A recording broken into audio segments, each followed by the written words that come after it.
voilà, vous m'avez vu rentrer ce hêtre. J'ai eu ça d'une menuiserie qui a fermé. Du coup, c'est pas forcément les plus beaux morceaux des plots, mais bon, je l'ai eu à pas cher, donc on va s'en servir. Ce qui fait que j'ai des morceaux qui sont assez fins et ça va être un peu compliqué de faire le calpinage, mais bon, on va faire ça doucement. Ça devrait bien se passer. Oui, bah oui, je vous ai pas dit ce qu'on fait. On fait le meuble pour la salle de bain. Donc, comme on a des enfants et que madame va faire nounou, et bah du coup, on a décidé, enfin, j'ai fait surtout ce que la cliente veut, hein, comme d'habitude, de faire ça. Et donc, les deux vasques auront des hauteurs différentes, une hauteur pour les adultes et une hauteur pour les enfants. Voilà. Bon allez, c'est parti, il faut que je finisse de ranger tout ça. On va couper pour enlever les... Bon, je vous explique ça tout de suite. Bon, alors, premier truc à faire, c'est enlever toutes les fissures qui sont là. Je vais faire des assemblages à mi-bois et mes premières mortaises. Donc voilà, ça va être un projet encore où je vais apprendre plein de choses avec plein de premières fois.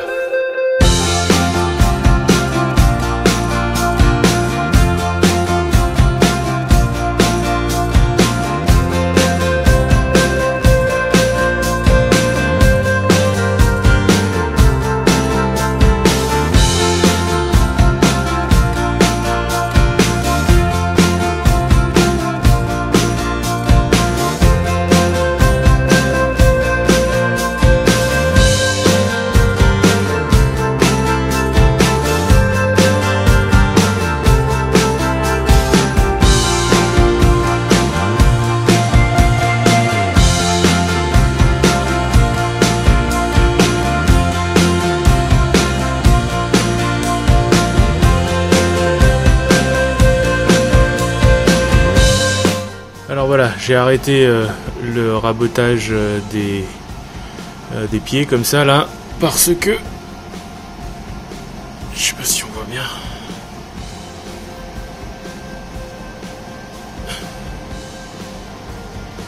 Mais j'ai des pieds en losange. Ah et voilà. Là on voit.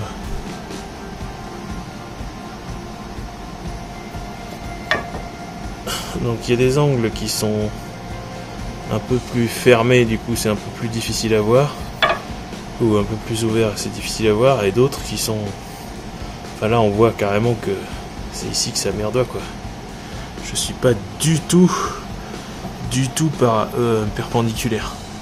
Donc ça il faut que je rattrape l'équerrage à la dégo et que je me fasse des références pour être sûr que je sois carré.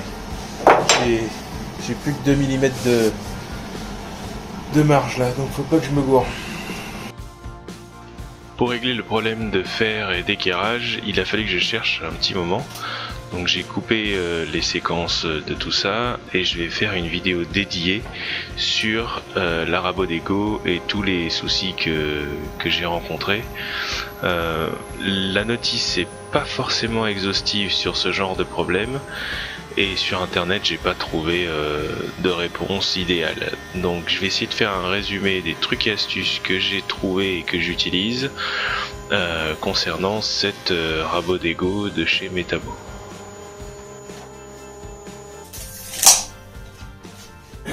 Bon voilà, j'ai mes 3 plateaux. Ces 3 plateaux sont d'épaisseurs différentes. Celui-ci c'est le plus joli, c'est celui qui recevra la vasque des petits et qui complétera sur l'autre côté. Celui-là, alors vous voyez que j'ai des traces de petits tunnels là. On va essayer de masquer ça, je ne sais pas encore comment. D'enlever la partie là essentiellement, si possible.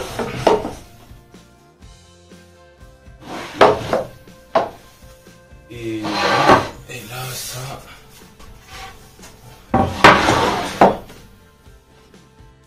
Et là, normalement, ça fait 45. 45, il est là. Pour coller ces plateaux, l'assemblage que je voulais faire, c'était par bouvetage, puisque j'ai acheté une fraise à rainurer là. qui fait du bouffetage exprès. Alors j'ai pas acheté ça exprès pour ce projet là, mais bon, je me suis dit que c'était bien de l'avoir, surtout depuis que j'ai la Triton, que je peux avoir des fraises en queue de 12, voire 12,7.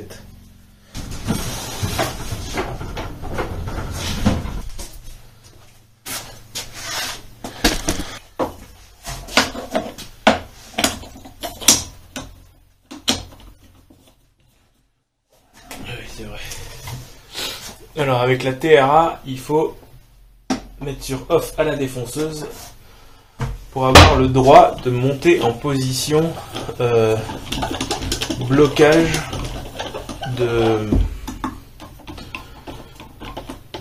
du support de fraise. Sinon, il vous laisse pas monter, vous n'avez pas le droit de toucher à la fraise en gros. Ce qui est plutôt pas mal niveau sécurité. Hop là. Premier cran, deuxième cran. Hop.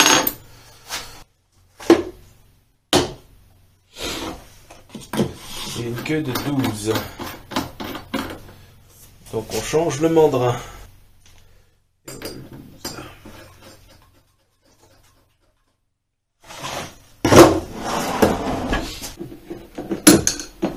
Oh, c'est un système à la con, hein. Oh, oh, oh, oh.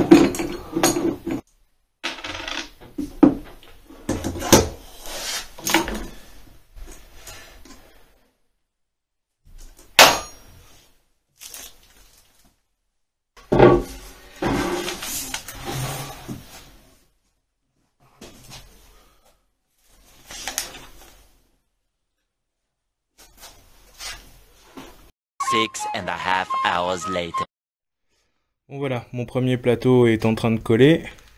Du coup, c'est un plateau fait par bouffetage, comme ça là. Et j'ai fait ça avec la fraise qui est dédiée là chez CMT et qui est variable.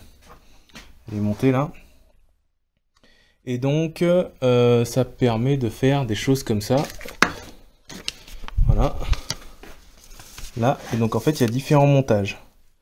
Donc par exemple, là, moi, mes plateaux font 19 d'épaisseur. Donc, j'ai utilisé le two finger entre 16 mm et 21 mm.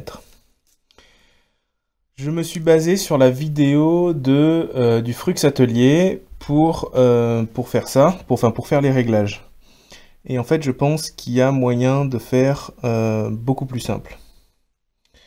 Donc, en fait, là, il faut voir que la fraise par rapport à ma défonceuse sous table, elle est à l'envers. Le roulement, chez moi, il est en bas, alors qu'ici, sur le dessin, il est en haut. Donc, on va usiner sur cette partie-là. Du coup, quand eux, ils disent 21 mm maximum, c'est qu'en fait, la dent de B, là, ici, elle peut être à 21 maximum. Parce que sinon, ça va laisser de la matière en bas. Là, sur le dessin, c'est comme si vous aviez une petite languette qui va rester. Or, ça, on veut pas. On veut qu'il y ait bien de la matière qui soit enlevée tout le temps. Donc, au maximum, ici, le bout de la dent du B doit être à 21. Donc, comme moi, j'ai des passes de 19 à faire, j'ai 2 mm de moins à usiner au total. Mais il faut bien que j'enlève 1 mm en haut et 1 mm en bas pour rester équivalent. Donc, il faut que ma dent du haut, ici, de B, elle ne soit plus à 21, mais à 20. La moitié de la différence par rapport au maximum.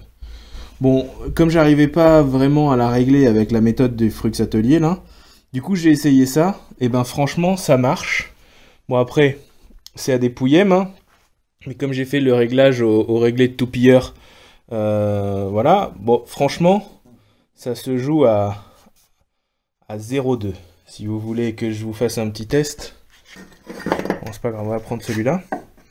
En fait, ça se joue à... Alors, dans ce sens-là, non. Ça se joue à rien du tout, quoi. Puis en plus, là, il y a la colle. Vous voyez, il y a un tout petit tac, quoi. Et ça arrête même pas le régler. Et de ce côté-là, non plus. Donc voilà, je pense que c'est un moyen plus simple de régler la fraise en disant le maximum c'est 21, moi je suis à 19, donc il faut que le haut de ma dent soit à l'intermédiaire entre les deux, soit pour moi dans ce cas-là 20.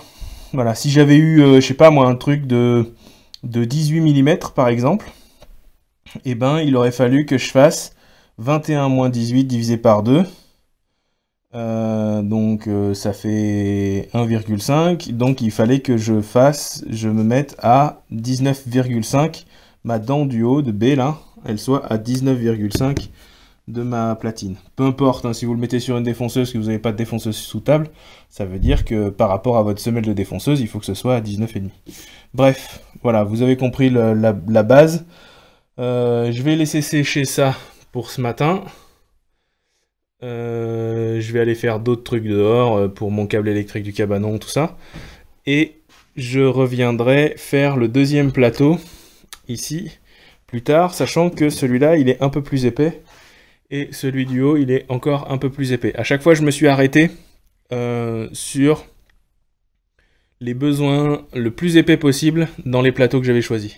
Bon voilà, on va attaquer le deuxième plateau. Donc vous voyez que j'ai fait mon dessin de fabrication là. Et donc il va falloir régler la fraise. Alors avant ça, quand même, il faut qu'on soit bien jointif.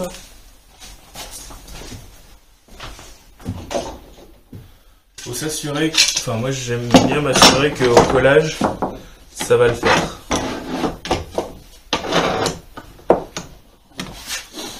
Alors, comme d'hab, une fraise, ça se règle à la montée. Donc, nous disions, si le haut de la dent doit être à 26 pour enlever le maximum, alors que moi je n'ai que 22 de haut, le haut de ma dent doit être à 24.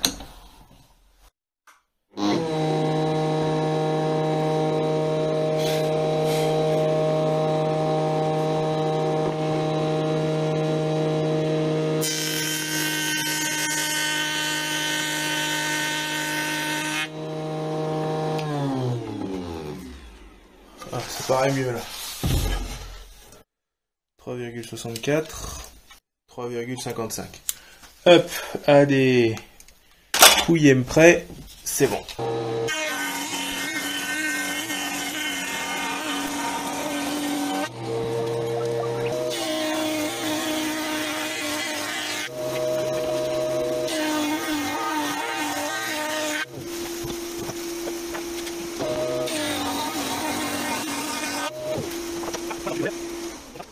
Et on va passer au collage. Alors, un peu de place.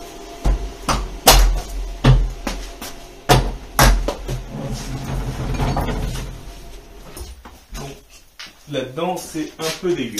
Ce qu'on va faire, c'est que on va...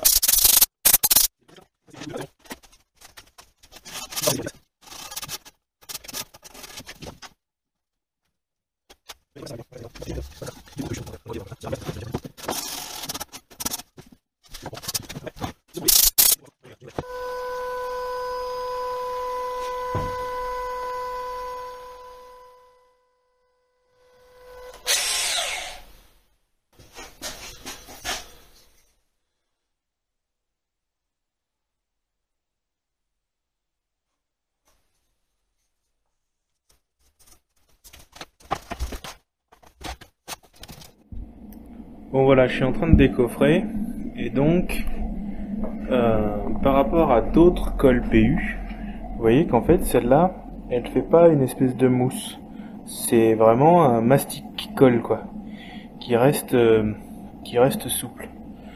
À enlever c'est pas mal, parce qu'en un coup de cutter ça s'enlève, bon, comme l'autre hein, vous me direz, mais bon voilà, donc il va falloir que je gratte tout ça, et comme d'hab, sur le papier sulfurisé, ça tient pas ou quasi pas. Alors, et pour enlever ce genre de truc, hop, un petit coup de cutter pour enlever le plus gros. Et c'est parti.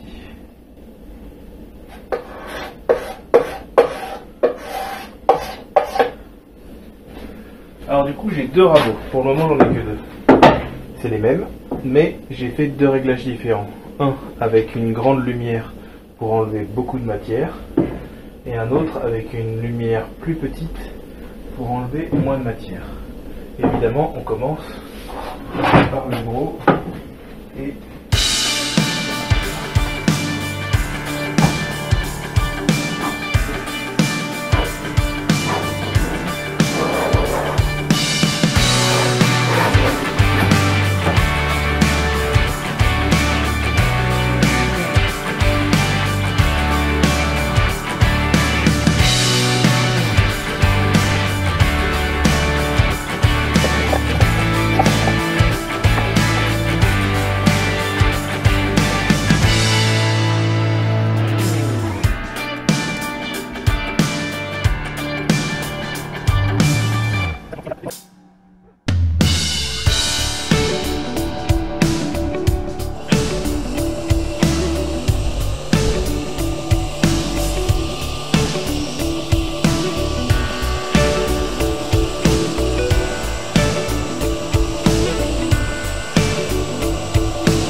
d'apprendre. Vous m'avez vu hésiter sur la scie là, c'est parce qu'en fait je devais couper à 45 et j'ai pas les 45. Certainement dû au bouffetage en fait. J'avais négligé ça, mais comme j'ai trois assemblages sur le plateau, finalement ça fait de la distance et du coup ben voilà, les centimètres qui me manquent à mon avis ils sont perdus là-dedans. Donc enfin centimètres, il me manque 8 mm. Donc bon ben voilà, c'est pas, tant pis, on va faire 100. Ça veut dire que ce sera à 8 mm du mur là par rapport aux autres. Donc comme le mur est pas droit et tout tati tata, on comblera au joint.